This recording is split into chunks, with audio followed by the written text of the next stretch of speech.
Hall area continuing to climb the I-5 north. So when it gets dark out, Tim, how does that go for safety? It just cuts down your visibility inside that vehicle, but you can see the windows are pretty well tinted, so even during the day it's pretty tough to see inside. And so right now they're getting intel on it. I'm sure the air unit has dropped down to a point where they could try to look into the vehicle through the windshield or things of that sort, just to try to pick out. But with a minivan like this, you never know what's in the back. So you just assume to make sure that you have the driver, obviously, but you always plan for other folks in that car, because I've been on several pursuits where you see a single person, and when it stops, all of a sudden the doors fly open and you got people coming out all directions. So you plan for the worst and hope for the best when you're the pursuing officers on this. And what's given them the really advantage right now is all the time they have and the investigation that's going on back at the scene. Like Alec was saying, that if there's victims back at a scene of a shooting and they're working with those to get witness information, they have information on the driver, they can build a case, build information to know a little bit more than just a random car racing down the street. You have no idea what's inside. So when you get in a situation of this sort, you also in the back of your mind have to worry about that driver losing all hope and then taking their own life. Yeah. Mm-hmm. And unfortunately, sometimes they will get out and try to get the police officer to do what's called a suicide by cop. And we've seen that before here in these pursuits. Yeah. We are live on the Fox 11 News at 5:19 at night. Alex Michelson, Christine Devine, Tim Lynn with you for this pursuit on the 5 freeway right now in the Newhall area. What we know at this point, we believe this is a female driver who was involved in a shooting, considered a shooting suspect. We think that there's a dog in the car as well. Not sure if there's any other passengers, and don't have any official confirmation if anybody was shot during that shooting. Trying to get more information on that. We want to show you a moment from a short time ago. Tim wanted to see this again. This was officers tried to put down a spike strip to try to impair the driver. It looks like they put it down there, but it doesn't really look like it connected as far as we can tell. And we haven't seen, Tim, an impact on the driving afterwards that would suggest that it was successful. Mm-hmm. That's correct. You would have seen something by now, because had they got one of the tires, the car would start wobbling, especially if it was one of the front tires, because most of the vehicles like this are front-wheel drive, so where it gets all its pull from. But you see now CHP is pulling up next to the LAPD car. Mm-hmm. So at this point, they're going to get into the thing where they're going to hand off to CHP, possibly because of that radio issue. And also, too, the CHP now can take it the entire state because of their office system. You see the second CHP unit coming up and coming in, so the LAPD now will be required to back out of the pursuit. One thing with the policy of the CHP, they do not allow outside agencies, or allied agencies as they're called, to operate in the pursuit. Once they take control of a pursuit, they want everybody else out, because they want to be able to control that pursuit per their policy and procedures, and not have to have other units that are involved. So it just makes it a little tighter on that pursuit to be able to control it. As a supervisor who's on scene here will now take charge of it and make all the calls on the ground as they pull their way through. So the way the system works with CHP is now the CHP here at Newhall can follow this vehicle all the way up the hill, and as they come over the top of the summit, then the Fort Tejon office will then pick it up and take it up to the Bakersfield office, and then work their way through it to see how far it goes up the freeway. But CHP looks like they're now taking charge of this, and LAPD helicopter will then still assist with the overhead on the vehicle. I got to tell you, when I go to Valencia, I hit a lot more traffic than we're seeing in this pursuit here. I'm just going to say that at 5 o'clock. I've never had this kind of open freeway. You don't have a police escort either. That is true. Yeah, like I said, it's that phenomenon where they're going so slow that everybody who's racing ahead is is really pulling away, and you're just having a gap in the freeway. Got it. Let me ask you this. So CHP now taking over this pursuit that was LAPD out of Rampart, now in Valencia, continue to slowly crawl up the I-5. Well, 60 is not that slow, but it is, well below the speed limit there. My question now, will the helicopter follow all the way? You said they could go the entire state of California with CHP. Well, they're more than likely getting a CHP helicopter or airplane available for this, because the LAPD helicopter is not going to be able to take it too much further. It depends on the fuel state of that CHP or the LAPD helicopter. Because once you get past this point, the next fuel that you have is either over the Antelope Valley at Whiteman Airport, where you have to make it to Bakersfield. So that pilot is doing the calculations right now, looking at the fuel gauge, trying to figure out how much more time he has on board.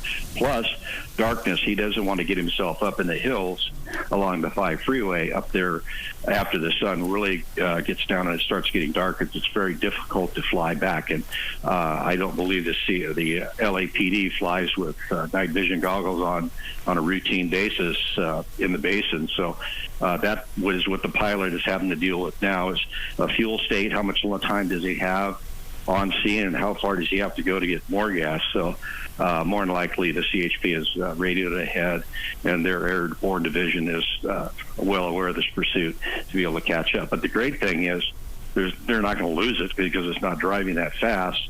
The only thing they have now is just the darkness.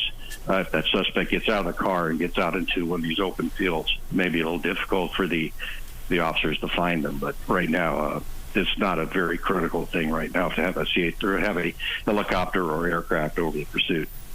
Yeah, as you keep driving up the 5 in that area, you will have a lot more open space in some of the neighborhoods to come that make what you're talking about, more challenging. It isn't just a bunch of suburban neighborhoods. There is more open fields and all the rest of that, but also potentially a little less traffic.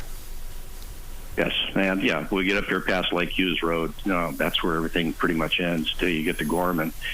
And like I said, normal speed on this freeway at this time of night is probably in the high 70s. So rolling along here at 65, 67 miles an hour, it's going to really let the traffic get away. Now, you see that one officer speeding ahead. Yeah. They're just going up ahead to block off probably a on-ramp and also get set up ahead of the driver. So we'll see what happens once we get up the way here, probably at the CHP road. That's probably where he's going to stop. There's a crossover up there that they'll stop and wait there to make sure they keep traffic off from coming on the freeway. But luckily in this area, you start running out of on-ramps. Like I said, once you get past Lake Hughes Road, there's not too many on-ramps. So they climb now going up the hill. Would that potentially be a move to try to do a spike strip or something like that if they're able to stop traffic and there's limited place for the driver to go? I think they normally will not use civilian traffic, like to do a traffic break and slow everybody down and force that driver to use the shoulder or the center divider, because one, you don't want to disable an armed suspect in the middle of a bunch of civilian cars. So normally they won't use the traffic to run like a rolling roadblock on it. So you're just getting up there ahead, and probably about CHP Road is where you'll see them again. Well, we are continuing to climb the I-5 freeway there northbound. This vehicle has been on surface streets. It started on surface streets in the Rampart area. We had seen the vehicle stop 4 different times and then continue on, but not in recent times. So obviously this driver is still going as it's getting dark outside. We talk about, Tim, suspects going to an area that is familiar to them, that is close to them, that area perhaps they know the streets, they have family, they have friends. Not sure if this driver has a strategy coming out of the Rampart area. Not the way they're driving. I would not think that if I was the pursuing officer behind him or the supervisor in charge, because they're not trying to get away at a high rate of speed to get somewhere. They're just driving to delay their arrest or delay being taken into custody. I wouldn't doubt it if they get up towards the area up here, Lake Hughes Road or Templin Highway or any of the last cutoffs that they have. They'll just go to get off the freeway and make the U underneath the freeway and come back on and head back south, because they're getting into the dark possibly not feeling comfortable where they're at, and then will turn around and go back to, the Los Angeles area where they feel more comfortable. Then again, this person could very well have family members up in the Bakersfield area for all we know, and so they're heading that direction. But, everything is up. You have no idea what you're dealing with. You have no idea what the state of mind on that driver is. You know what has happened. You know what you're dealing with. But now you're dealing with a human being who's trying to make very big decisions with their life. And as they drive along here, it's all that's going through their head. They're dealing with that. So you don't know exactly what their plan is or if they even have a plan. So, Tim, can you talk about the challenges as we, get up the hill here and get closer to the Grapevine and all the rest of that for the chopper, for law enforcement and all the rest of it, and how that changes things up? Well, for the helicopter pilot here, the LAPD helicopter pilot that we saw overhead earlier, I don't know if they've switched out yet or not, but it's very hard to fly up the hill and get into that dark area past Lake Hughes Road. You start winding your way through and heading up the hill, and once you get up near the area of between Gorman and Newhall, or actually Skistec, there's an area right in there that is super dark. Well, you see there's a unit parked off to the side of the road there. So anyway, it's very, very dark up there. And to fly a helicopter at night, you really have to have ground reference, unless you're flying aided, as they call it, using night vision goggles to where now you can see the terrain, you can see the ground, and it's very difficult to do. So I wouldn't think this LAPD helicopter is going to go much further. Normally when I flew this area, Lake Hughes Road was my spot that I stopped and would just watch the pursuit going up the freeway. So any further here, it gets pretty dark up there. And also there are high power lines, high tension lines that go through the area up in this along the freeway that cross over, and they also follow the freeway at a certain point. So as a pilot, you're going to have to take up and go a lot higher to make sure you clear the terrain, as well as those large transmission lines that are up there. So now you're taking away the ability of your observer or your tactical flight officer to see what's going on. And now you're limited to the infrared, which is, you can't really see too much as far as detail on people and things of that sort, other than just the heat source. It looks like we're pulling over to the right. And I'm wondering if that vehicle that was the CHP unit that was parked off to the side may have put out another spike strip, because when they went through underneath that bridge, the driver went into the left-hand shoulder and drove the shoulder, then came back into traffic. So there could be a good possibility that they were able to hit a spike underneath that bridge. Look at the speeds here, much slower compared to what we saw throughout this pursuit here on the freeway. If these speeds are accurate, perhaps this driver is coming to a slow or even a stop. We've seen the driver do that before, though. Stop. Officer stopped behind the driver, a female, and she takes off. So is the vehicle disabled in some way? Certainly looks that way. Okay. And at time now, by the way, at 5:30, you're watching the Fox 11 News at 5. We continue our special live breaking news coverage of a pursuit. Believe this is a shooting suspect. Think it's a female driver. Believe there's a dog in the car. Don't know if there's any other suspects in the car. This thing could be coming to an end any moment now. Tim Lynn, our police specialist who has flown over these pursuits, been a part of the pursuits, is joining us. And things are getting real slow here, Tim. Right, and you see it's kind of hugging the shoulder now, and working its way, trying to get the last bit. If it was spiked underneath that overpass, then what's happening now is those tires are starting to shred just a little bit, and because it's such a steep uphill drive at this point, she's just working the car as hard as it can to get up the hill. So that was kind of what gives the indication when they're on the side of the road like this. But unfortunately, the news helicopters are not going to be able to go too much further than where they're at right now. Because like I said earlier, all the times that I flew for the news and got up in this area, this is about as far as I can go. And you can climb way up and just get a long shot. So we're not going to be able to see too much detail with the stop here as they work their way up. And Tim? so right now, go ahead.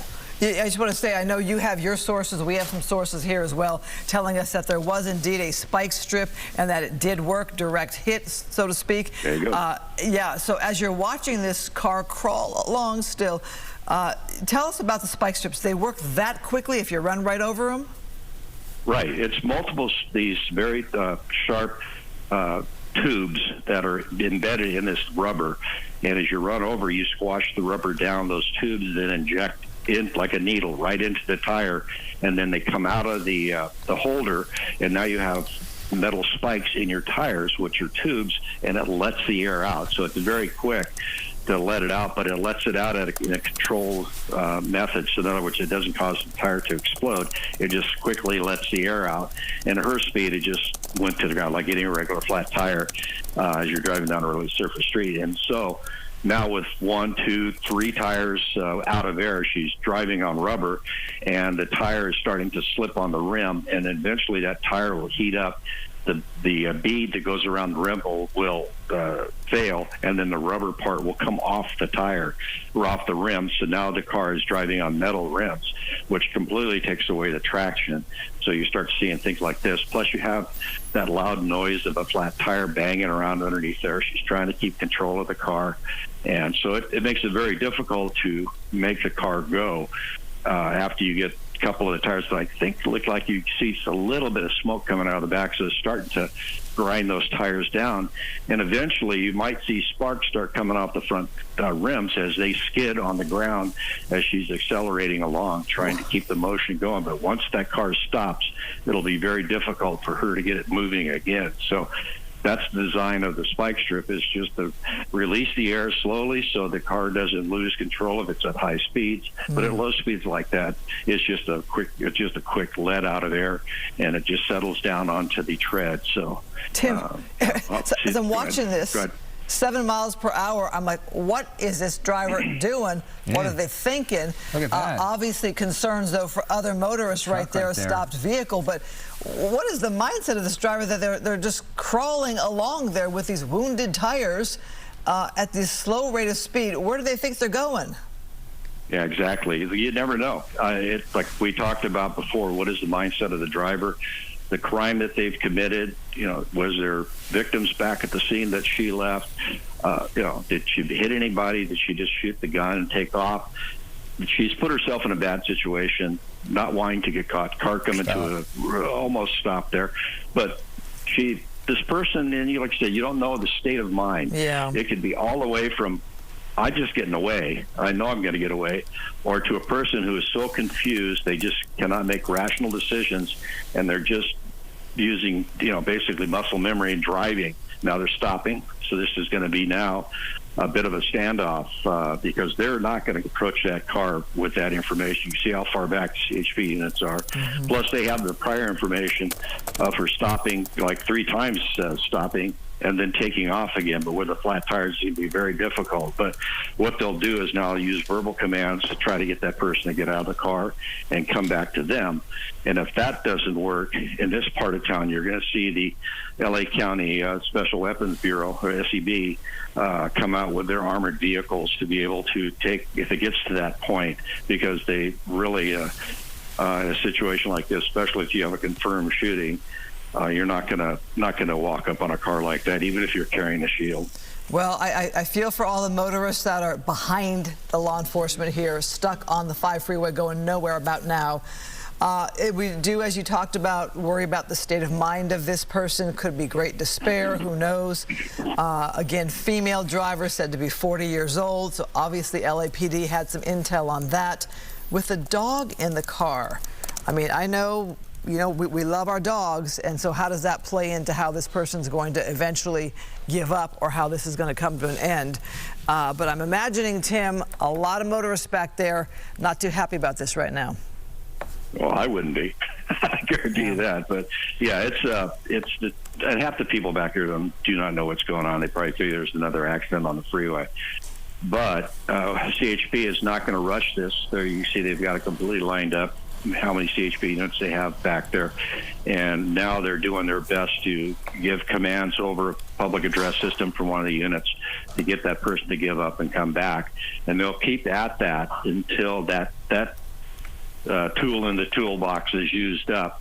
And then you might see a point to where one of the officers, if they don't have access to the armored vehicle or something of that sort, or is extended ETA of that armored vehicle getting there, they could very well use a less lethal round and shoot out the back window so they can see inside the car. You'll see that happen quite a bit just to get visibility. And if they're using the 40 millimeter round, it's just a 40 millimeter hard piece of rubber, like a big pellet, if you will, and it'll break out that window. But with that tinting, the thing is it'll hit it, and then the tinting will hold the window up, so you might see multiple rounds go in that way.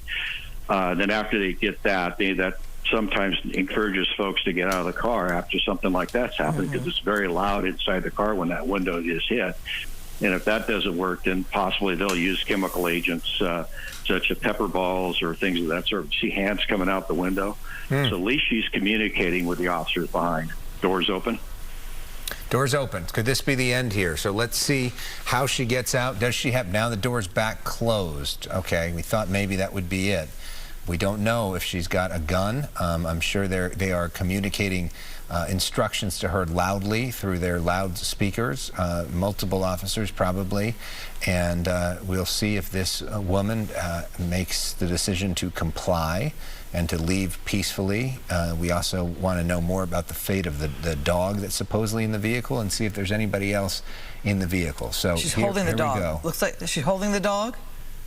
Yeah, it looks like a little dog. So obviously she's letting law enforcement know she's got this little dog with her.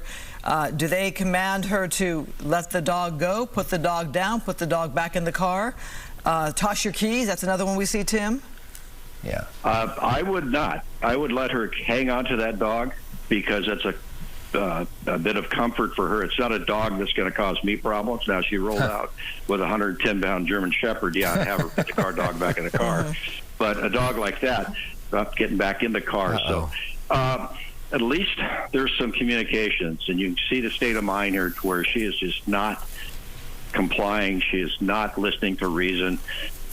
So now you have to work with that to be able to deal with this person who now has this dog that's a very small dog. And you know, folks, they have dogs that treat them like children, and this is more than likely that situation. So that's why I would let her hang on to that dog to come back to me, to give her that little comfort and give you the kind of the edge of it. But confusion, door open, getting out, get back in. She's coming out again. Door open, getting out. Now she's hands up. Well, kind of moving her jacket, but not really, not classic hands There up. you go. Well, hopefully she'll walk back. She's showing her hands at least, and she has the dog back in the car. You know, it's dark out. As a dog lover, you always worry about the dog taking off running. You never get the dog back again. But she is complying, it looks like right now, with her hands up, stepping away from the vehicle. We know that vehicle is disabled because of the tires and the spike strip, but I'm sure they want her away from that car for safety.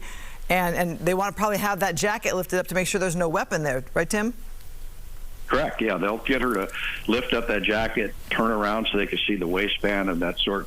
But it also just depends on how she's following instructions, not getting back in the car. So there's that confusion again, that non-rational type behavior. So they're just going to slow it down here. And like we were talking, they're going to be one officer on a PA system talking to her, because you don't want multiple people screaming and yelling, because that just causes the problem to go. So you're going to come on, get out of the car. Doors open it's okay, again. just come back to us. And you treat the suspect as you watch their behavior. And if they're this here where they're rational, you talk to them a little differently. You try to get them to come back. You build their confidence of safety to get them to come back to you. So now at least she's out, away from the car, and hopefully get her to come back. But I almost looked like she was going to run for it, but she's not going to outrun any of the CHP officers. Yeah, we don't know if she's under the influence of anything either. Yeah, that could be it too, just seeing how the unsteady she is on the feet. So I mean, her driving though, Tim, her driving wasn't really erratic though, just it was slower than the speed limit, and slow, we call it a slow speed pursuit on the surface streets. Yeah, but like Alec was saying there, she could possibly be in her, just the way she's kind of moving around, and her gait is kind of staggered. and then you have the confusion and the lack of direction. So you take all that into account. Now they're collecting information, watching her. She probably is talking back to them as well. So now it's just negotiations, and she's wanting to give up, but not quite ready to give up. And at some point, when they get her back away from that car, then you might see a less lethal round go out and take her down with that. But right now, it looks like she's cooperating, walking towards the officers. And they have the spotlights on her. That keeps her from seeing the officers, because when you're in that situation, you cannot see back through those spotlights. So she's just hearing a person talking to her, trying to get her to come back. And you see the hand gestures, talking. I'm surprised she's not on the ground. Probably telling her to lay on the ground, and maybe she doesn't want to do that, or she's not capable of doing that. So it's just a matter. She's going to walk back. They'll let her come back at this point as much as they can, if that's what she's doing. It's better to have her come back towards you and get away from that car to where you don't have to expose yourself. You see the officer pantomiming for her now. Yeah, look at that. Trying to get her, put your hands up. Yeah. Well, so reminding our viewers, this is a shooting suspect. That's what we've been saying all along. That jacket is concerning because it could conceal a weapon. She is somehow communicating with them, but not really fully complying as we normally see, which is, get on the ground or show that there's no weapon. But looks like they're trying to interact, Tim. Yeah, it does. They're just trying to get her to cooperate and using whatever technique works to get her to come back. And they'll keep trying different methods, different types of verbal commands, down to the point of just talking. But it looks like now they're going to approach her. So they're walking in with their shield. We don't see her engaging or anything. I'm sure they're saying, keep your hands up. And some of those officers will take her into custody and put her arms behind her back and try to get her into handcuffs and secure the scene. Next stop would be to check out the vehicle, to try to take care of that dog for one, but then also make sure that there's nobody else in that vehicle. We have not seen any evidence of a passenger or anybody else coming out, but they're going to do their due diligence and make sure that there's nobody in the back seat and nobody in the trunk potentially as well. Yeah, the one guy with the shield, but the rest of them are walking up as well, just going up to check that vehicle. And so hopefully they had prior information that nobody else was in that vehicle, and because everybody was pretty exposed at that point. But it looks like it's going to come to a peaceful end here. Suspect's going to be in custody, and then they'll be transferred back to LAPD to continue the investigation. But once again, ending the pursuit peacefully and nobody getting hurt at the end is the goal. Right. Well, there you go. That pursuit ending on the 5 freeway after starting at 4:30 in the afternoon in the Rampart area. It all ended as you would like it to end, with the person in custody, nobody hurt. Hopefully that freeway can open up quickly and those motorists can get on their way. Tim Lynn, thank you so much for your help with our coverage. Anytime. Hopefully that dog's okay too. Yeah, of course. With that, 45 minutes in, we welcome you inside to the Fox 11 News at 5. I'm Alex Michelson. Big day of news. Also breaking news in Ventura County, where that massive mountain fire is still burning out of control. More than 20,000 acres have now burned. This is, we're hearing 5% contained, a little bit of progress, perhaps because the wind's not quite as bad tonight. Dozens of homes, though, have been destroyed. Hundreds of firefighters are